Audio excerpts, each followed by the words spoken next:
Good evening guys. तो कैसे हैं आप सब लोग? उम्मीद करता हूँ सब अच्छे होंगे। तो जैसा कि मैंने बोला था कि मैं अपना पीएनएल शेयर करूंगा जुलाई मंथ का, क्योंकि जुलाई मंथ में हम नॉन डायरेक्शनल ट्रेड का टेस्टिंग चल रही थी हमारी। तो अपना जो जुलाई मंथ में है मैं आपको दिखाने वाला था लेकिन उससे दिखाने से पहले मैं जुलाई मंथ का चार्ट 1 घंटे में मैंने टाइम फ्रेम में लिया हुआ है। तो 1 घंटे के दौरान हमने मतलब किस तरह कहाँ से हमने स्टार्टिंग की थी जुलाई मंथ में। 1 जुलाई में हम कहाँ पे थे, हमारा मार्केट कहाँ पे था? तो मार्केट गाइज 2 जुलाई को यहाँ पे 25,000 25,500 के आसपास था। और अभी हम 24,000 मतलब 900 पॉइंट 800 900 पॉइंट डाउन साइड हैं इस टाइम। तो यहाँ पे जो 25,000 400 500 के आसपास चल रहा था हमारा। तो इंडेक्स जो था हमारा 25,309 10 जुलाई तक चला। 10 जुलाई के बाद मार्केट में कंडीशंस बदली और मार्केट डाउन लोअर लोज क्रिएट करके फिर थोड़ा सा रिटेस्ट करके फिर डाउन आया, फिर अपसाइड गया, फिर डाउन आया। तो मतलब ये 4-5 दिन लगे इसको करने में। 23 जुलाई को फिर ये 25,200 तक चला गया था 23 जुलाई को। उसके बाद फिर ये आप देखिए मतलब लगातार ही अगर लोग जो स्विंग ट्रेडर्स होंगे वो मतलब जो 2-4 दिन पोजीशन अपनी एक हफ्ता रखते हैं, 10 दिन रखते हैं जो पोजीशंस, उन्होंने अच्छा खासा बेनिफिट किया होगा यहाँ पे अगर उन्होंने राइड किया होगा प्रॉफिट। तो यहाँ पे जो बड़े टाइम फ्रेम में अगर बात करते हैं तो वॉलेटिलिटी उसमें कम मतलब हो जाती है, तो फिर बड़े भी एसएल भी उसी हिसाब से बनते हैं। तो ओवरऑल हमारा जो फोकस रहता है इंट्राडे में रहता है ऑप्शन सेलिंग का। तो ऑप्शन सेलिंग में सबसे बड़ी बात है कि हमारी जो नॉन डायरेक्शनल ट्रेडिंग स्ट्रेटजी थी, तो उसमें हम जून में कंपैरिजन, हम जून से भी कंपैरिजन करेंगे। तो और यहाँ पे हम जुलाई के साथ कंपैरिजन करेंगे कि जुलाई और जून में हमारा कितना डिफरेंस रहा था। तो मैं आपको दिखाता हूँ। सबसे पहले मैं मंथली समरी में चलते हैं। ये तो अगस्त का है, हम जुलाई में चलते हैं। सबसे पहले हम हाँ जुलाई में ही चलते हैं क्योंकि जुलाई का ही हमारा मेन है। जून का तो मैंने अपलोड ऑलरेडी कर चुका। तो यहाँ पे देख सकते हैं गाइस हमारा जो नेट पीएनएल आपको दिख रहा है। आपको नेट पीएनएल इस टाइम चल रहा है हमारा जुलाई का 17,685 रुपये। तो 17,685 रुपये हमारा नेट पीएनएल है आफ्टर मतलब कट के ब्रोकरेज वगैरह वो सारी चीज़ें, इसमें इतना आपको लग जाता है। अगर आप करेंगे, आप अपने अकाउंट से रियल से करेंगे तो आपको इतना चार्जेस कट जाता है, इतना 6,200 अगर आप ओवर ट्रेड नहीं करेंगे तो इसमें क्या है कि हमें 1 जुलाई से हमने स्टार्ट किया था। तो 1 तारीख को हमने 3855 का प्रॉफिट किया था। ठीक है, अभी आप पहले इसमें काउंटिंग कर सकते हो कि हमारे ग्रीन डेज़ कितने हैं और रेड डेज़ कितने हैं। ठीक है, नॉन डायरेक्शनल ट्रेडिंग की मैं बात कर रहा हूँ। नॉन डायरेक्शनल ट्रेडिंग में हमारे सबसे जो विनिंग डेज़ थे हमारे 15 विनिंग डेज़ आए थे हमारे। और लूजिंग डेज़ जो आए हमारे वो आप काउंट कर सकते हो। इसमें 7 लूजिंग डेज़ हैं, रेड डेज़ आप काउंट कर सकते हो 7 है। आप अगर डेली अगर फॉलो कर रहे होंगे तो आप पिछली वीडियो से इसको मैच भी कर सकते हो कि हमारा कितना रहा था पीएनएल, और वही एज इट इज़ रहता है। आप इसी स्ट्रेटजी से अभी मैं आपको बताऊंगा। जो फॉलो कर रहे हैं वो उनको पता है कि मैं नॉन डायरेक्शनल ट्रेडिंग किस तरीके से शिफ्टिंग करता हूँ, रोल ओवर करता हूँ। ठीक है, एडजस्टमेंट जो वगैरह करता हूँ मैं इंट्राडे में। तो आपको पता है कि डेली लॉस लिमिट के हिसाब से मैं कितना करता हूँ। तो बात करते हैं ग्रीन डेज़ की। तो 4 को हमने 2,000 का प्रॉफिट बुक किया। फिर 7 को 400 का, मतलब ये जो लाइट कलर हैं ग्रीन जो हल्के कलर में है, ये हमने प्रॉफिट मतलब बहुत कम मिला था उस दिन। जैसे 9 तारीख को है 200-300 रुपये, 16 तारीख को 1,000, 24 को 1,200, 29 को 200, 500, 800, 31 तारीख को 2,000।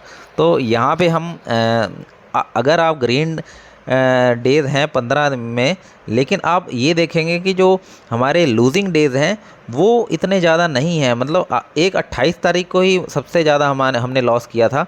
जो लॉस किया था हमने 1,100 प्लस टोटल चार्ज वगैरह को मिला के हम 1,400 पे नेट पीएनएल आ रहा है।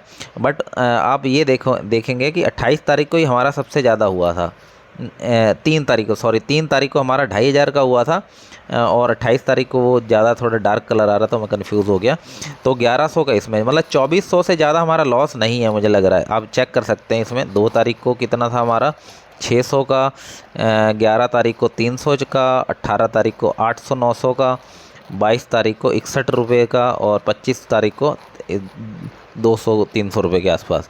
तो आप देखेंगे कि हमारा नॉन डायरेक्शनल ट्रेडिंग में सबसे जो मेजॉरिटी जो हमारे डेज़ हैं वो मतलब ज़्यादा आप इसमें आप ट्रेड किए हो तो आपको मीन्स मतलब काफ़ी टाइम लगता है मार्केट को काफ़ी मशक्क़त करनी पड़ती है कि मार्केट को आपको लॉस लिमिट रीच करवाने की, मतलब ओवर लॉस करवाने का बहुत ही हाई वॉलेटाइल, मतलब बहुत ज़्यादा ट्रेंडिंग हो जाएगा या फिर बहुत ज़्यादा ही मोमेंटम उस दिन आए तो आपको लॉस है, या अगर आप स्टॉप लॉस यूज़ नहीं करते हैं, ये तब का कंडीशन आती है।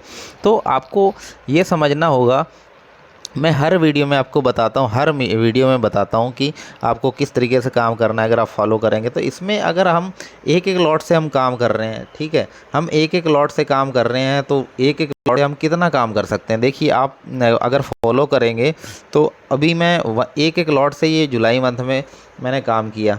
अभी जुलाई मंथ, इससे पिछले महीने की हम बात कर लेते हैं, जून मंथ में। तो जून मंथ का हमारा पीएनएल मैंने दिखाया था 6,786 रुपये। आप पिछले उसमें भी कंपेयर कर सकते हैं। तो ये हमारा जो पीएनएल है इसमें हमारे विनिंग डेज थे 11 और लूजिंग डेज थे सिर्फ 8, ठीक है। मीन्स ज़्यादा थे एज़ कम्पेयर टू अगर नॉन डायरेक्शनल की बात करें तो। नॉन डायरेक्शनल में हमने लूजिंग डेज 7 ही मिले और इसमें 8 मिले, लेकिन हमारी नेट पीएनएल एक लॉट में हमारा 6,000 का रहा था और इसमें हमारा 17,685 का रह रहा है एक एक लॉट में।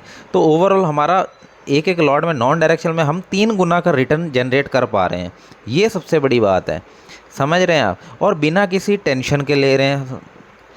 मीन्स अगर आपको डायरेक्शनल ट्रेडिंग में आप काम करते हो, या तो मार्केट को आपकी डायरेक्शन के हिसाब से चलना चाहिए, या आपको मीन्स रेंज बाउंड का वो फ़ायदा कम मिलेगा आपको। बट ये है क्या है कि नॉन डायरेक्शन में आप बेट नहीं करते हो, आपको सिर्फ पूरा का पूरा आपकी डेल्टा न्यूट्रल पे आप काम करते हो। आप हम मार्केट की डायरेक्शन में बेट नहीं लगाते हैं, बल्कि वॉलेटिलिटी और टाइम डीके जिसको थीटा बोलते हैं उसका हम फ़ायदा उठाते हैं। हमारा फोकस होता है कि मार्केट किसी भी रेंज में रहे, बस बहुत तेज़ मूव ना करे, बस हमारा इतना फोकस रहता है, ठीक है।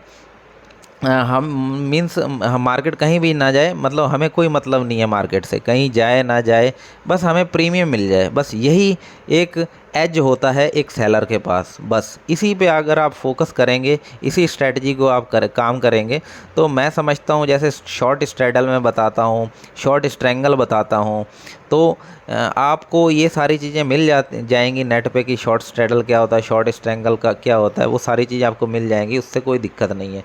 बट आपको ये समझने में टाइम लग जाता है, कई लोगों को 2-4 साल लग जाते हैं। मैं आपको ऐसी ऐसी चीज़ें बताता हूँ कि आपको मतलब आप बहुत ज़्यादा टाइम अपना बचा सकते हो। आपको किसी कोर्स की ज़रूरत नहीं है आपको। हाँ, मैं मानता हूँ आप कोर्स कर सकते हैं सिर्फ नॉलेज के लिए कि मार्केट कैसे चलता है, क्या चीज़ें होती हैं मार्केट में क्या क्या टॉपिक्स क्या होते हैं, ठीक है। आपको टेक्निकल नॉलेज होनी चाहिए, चार्ट्स पैटर्न की नॉलेज होनी चाहिए, इतनी तो होनी चाहिए, ये तो डिमांड करता है, समझ रहे हैं आप। तो सारी चीज़ें हैं, स्ट्रैटेजी जो भी हो सबको आती है, ठीक है, लेकिन असली गेम है डिसिप्लिन और रिस्क मैनेजमेंट का। तो यहाँ पे मैं आपको बताता हूँ कि आपकी मैक्स लॉस पर ट्रेड जो होता है वो 1 से 1.5% से ज़्यादा नहीं होना चाहिए, ठीक है। आप वीकली रिस्क लिमिट सेट कर सकते हो, ठीक है। ओवरनाइट पोजीशन अगर आप कैरी करते हो तो विदाउट हैज आप मीन्स आप कोई वो मत करो, अब हैज के साथ ही करो, ठीक है। विदाउट हैज आप पोजीशन ही मत लेके जाओ, ठीक है। अगर मार्केट ट्रेंडिंग है तो अवॉइड करो, ठीक है। एडजस्ट जल्दी करो, ठीक है। और अपना एग्जिट जो रखो वो एसएल के बेस्ड पे रखो, ना कि आप होप बेस्ड पे आप काम करो, होप ट्रेड जिसको बोलते हैं। तो ये सारी चीज़ें होती हैं, एडजस्टमेंट टेक्निक्स होती हैं, रोलिंग, शिफ्टिंग, हैज करना, हैज बाय करना। तो सबसे ज़रूरी बात है कि इमोशनली डिटैच्ड रहना अपने पीएनएल से। ये नहीं हो पाता, मैं मानता हूँ नहीं हो पाता ये, क्योंकि सब हवा आती है, इमोशन सबके अंदर आते हैं गाइस, मैं बता रहा हूँ आपको। लेकिन अगर आप एक लॉजिकली अगर आपकी पोजीशन साइजिंग कम है ना, तो गाइस आपको इमोशंस बहुत कंट्रोल हो सकते हैं, बहुत ज़्यादा। ऑप्शन बायर हमेशा क्यों मात खाता है गाइस, मैं आपको बताता हूँ। उसकी ऑप्शन जो पोजीशन साइजिंग है ना वो बहुत ज़्यादा हायर रहती है, और उसका फ्लक्चुएशन अगर वो 10,000 लगाता है ना गाइस, मैं बताता हूँ, या 50,000 लगाता है ना, या 1 लाख लगाता है, मान लो अगर ऑप्शन बायर 1 लाख लगाता है और ऑप्शन सेलर 1 लाख लगाता है, तो ऑप्शन सेलिंग में सिर्फ 1 लॉट ही तो हैज हो पाएगा। अगर मार्जिन बेनिफिट का यूज़ करें तो 1 लॉट कर सकता है या 2 लॉट कर सकता है शॉर्ट। लेकिन वहाँ पे ऑप्शन जो बायर है वो तो 1 की जगह 10 लॉट शॉर्ट कर बाय कर सकता है। तो वो 10 गुना का प्रॉफिट भी हो सकता है उसको, और 10 गुना उसका मतलब उस रेशियो में उसका लॉस भी हो जाएगा। 30% की वॉलेटिल उसमें 30,000 रुपये उड़ जाएगा। समझ रहे हैं आप? तो ये फ़र्क होता है, वो बहुत ज़्यादा टफ होता है गाइस ऑप्शन बाइंग में सक्सेस को करना, वो भी स्टार्टिंग में। तभी मैं आपको पूरा फोकस करता हूँ कि आप एक स्ट्रैटेजी को पकड़ लो ऑप्शन सेलिंग में, आपकी विनिंग रेट इतना हाई रहेगा कि आप खुद हैरान हो जाओगे। अभी आपको मैंने जुलाई का मंथ और जून का मंथ में कंपैरिजन करके दिखाया है, तो कि कितना आप समझ रहे होंगे कि कितना फ़र्क है। तो ये सारी चीज़ें आपको समझनी होंगी, धीरे धीरे आएंगी आपको। और सबसे ज़रूरी बात है, मैं क्या कहना चाह रहा था थोड़ा, चाहे आप ऑप्शन ट्रेडिंग करें या फिर आप स्टॉक ट्रेडिंग करें, सबसे बड़ी बात है, ज़रूरी है कि आपको अपना जो कैपिटल है, कैपिटल एलोकेशन जो है उसको समझदारी से करना। सारे पैसे एक ही स्ट्रेटजी में मत लगाना। ऑप्शन स्ट्रेटजी आप टेस्ट करो, पेपर ट्रेडिंग से कॉन्फिडेंस बनाओ, फिर लाइव करो। मैं ये नहीं कहता आप डायरेक्ट इसमें कूद जाओ, कोई दिक्कत नहीं है। आप पेपर ट्रेडिंग से कॉन्फिडेंस बनाओ, आपकी स्ट्रेटजी वर्क कर रही है, ठीक है, आपको सिर्फ उसी डिसिप्लिन को फॉलो करना है, आपका काम हो जाएगा गाइस। 90% आपका काम हो जाएगा, 10% आपको एक्सपीरियंस से मिल जाएगा वो सारी चीज़ें। तो गाइस ये मेरा था PNL का, जिसमें आपको पसंद आया होगा चीज़ें। काफ़ी सब्सक्राइबर वेट कर रहे थे, तो मैंने कहा आज मैं अपलोड कर ही दूंगा। तो उम्मीद करता हूँ वीडियो पसंद आ रही होगी। वीडियो अगर पसंद आए तो गाइज़ लाइक करना, थोड़ा सपोर्ट दिखाओ गाइज़। और आपको 1% भी अगर इससे नॉलेज हो रही हो ना, तो गाइज़ आप लाइक किया करो गाइज़। आप व्यूअर्स देखते हैं बट लाइक नहीं करते हैं। बट अगर आपको सीखना है ऑप्शन सेलिंग में, मैं आपको काफ़ी सारी चीज़ें इसमें आपको लाइव जो चार्ट से सिंस होती हैं चीज़ें, उसमें और बैक टेस्ट करने में बहुत ज़्यादा फ़र्क रहता है। तो गाइस आज के लिए इतना ही। नेक्स्ट इस महीने का अगस्त का मैं डालूँगा, देखते हैं इस महीने का कितना रहेगा अपना। तो अगर वीडियो पसंद है तो लाइक करना गाइस, और चैनल पे नए हो तो गाइस सब्सक्राइब कर लेना। और मिलते हैं गाइस नेक्स्ट वीडियो में, तब तक के लिए take care, bye, thank you.